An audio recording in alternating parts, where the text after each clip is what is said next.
ପିଲାମାନେ ପୂର୍ବ ଭିଡିଓରେ ବାପା ରୀନାକୁ ଗ୍ରାମ ପଞ୍ଚାୟତ କ'ଣ ଏବଂ ଗ୍ରାମ ପଞ୍ଚାୟତର କାର୍ଯ୍ୟଗୁଡ଼ିକ ବିଷୟରେ ବୁଝାଇଥିଲେ।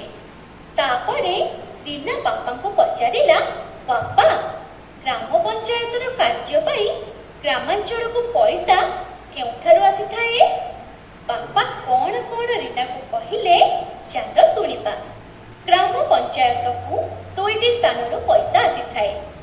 ପ୍ରଥମରେ ରାଜ୍ୟ ସରକାର ଗ୍ରାମାଞ୍ଚଳର ଉନ୍ନତି ନିମନ୍ତେ କିଛି ପଇସା ଦେଇଥାନ୍ତି ଏବଂ ଗ୍ରାମ ପଞ୍ଚାୟତର ନିଜସ୍ୱ ଆୟ ଯଥା ଶଗଡ଼, ସାଇକେଲ ଓ ଅଟୋରିକ୍ସା ଆଦିର ଚଳାଚଳ ପାଇଁ ଅବଦ ଆଦାୟ କରିବା ସହିତ ପଞ୍ଚାୟତ ପୋଖରୀ ନିଲାମ, ହାଟ, ବଜାର ଓ ନଦୀ ଘାଟର କର ଆଦାୟ କରି ଅବଦ ଉତ୍ପାଦନ କରିଥାଏ।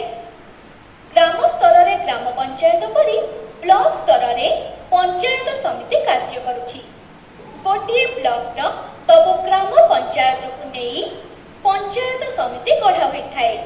ଏହାର ମୁଖ୍ୟଙ୍କୁ ଚେୟାରମ୍ୟାନ୍ କୁହାଯାଏ। ଏହି ପଞ୍ଚାୟତ ସମିତିର ସଦସ୍ୟମାନେ ମଧ୍ୟ ସିଧାସଳଖ ଭାବରେ ନିର୍ବାଚିତ ହୋଇଥାନ୍ତି।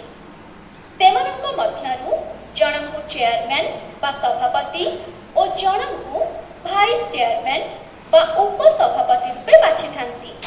ପଞ୍ଚାୟତ ସମିତିର ସୁପରିଚାଳନା ପାଇଁ ବିଡିଓ ବା ବ୍ଲକ ଉନ୍ନୟନ ଅଧିକାରୀ ସରକାରଙ୍କ ଦ୍ୱାରା ନିଯୁକ୍ତ ହୋଇଥାନ୍ତି। ପଞ୍ଚାୟତ ସମିତିର ବୈଠକ ପ୍ରତି 2 ମାସରେ ଥରେ ବସିଥାଏ। ଏଥିରେ ଚେୟାରମ୍ୟାନ୍ ସଭାପତି ଓ ବିଡିଓ ସମ୍ପାଦକ ରୂପେ କାର୍ଯ୍ୟ କରିଥାନ୍ତି। ଚେୟାରମ୍ୟାନ୍ଙ୍କ ଅନୁପସ୍ଥିତିରେ ଭାଇସ୍ ଚେୟାରମ୍ୟାନ୍ ସଭାପତି କାର୍ଯ୍ୟ ତୁଲାଇଥାନ୍ତି। ଏହି ସବୁ କଥା ବାପା ରୀନାକୁ ବୁଝାଇ ସାରିଲା ପରେ ତାକୁ ଆହୁରି ମଧ୍ୟ କହିଲେ କି ଗ୍ରାମାଞ୍ଚଳର ଶାସନ ବ୍ୟବସ୍ଥା ପାଇଁ ଆଉ ଗୋଟିଏ ସ୍ତର ରହିଛି, ଯାହାକି ହେଉଛି ଜିଲ୍ଲା ପରିଷଦ। ଜିଲ୍ଲାର ଉନ୍ନତି ପାଇଁ ଜିଲ୍ଲା ପରିଷଦ ଗ୍ରାମ ପଞ୍ଚାୟତ ବା ପଞ୍ଚାୟତ ସମିତିକୁ ଆର୍ଥିକ ସାହାଯ୍ୟ କରିଥାଏ।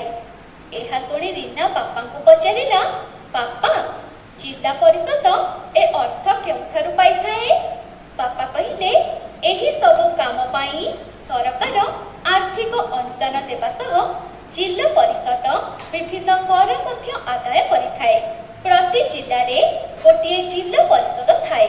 ପ୍ରତି ଜିଲ୍ଲାକୁ କେତେଗୁଡ଼ିଏ ଜିଲ୍ଲା ପରିଷଦ ଅଞ୍ଚଳରେ ବିଭକ୍ତ କରାଯାଇଛି।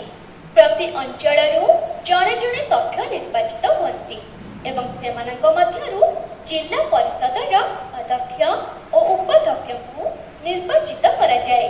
ତେବେ ପିଲାମାନେ, ଏହିପରି ଭାବରେ ଗ୍ରାମାଞ୍ଚଳର ତ୍ରିସ୍ତରୀୟ ସ୍ୱାୟତ୍ତ ଶାସନ ବ୍ୟବସ୍ଥା ବିଷୟରେ ଆଲୋଚନା କରୁ କରୁ ରୀନା ଓ ତା ବାପା ମନ୍ଦିରରେ ପହଞ୍ଚିଗଲେ।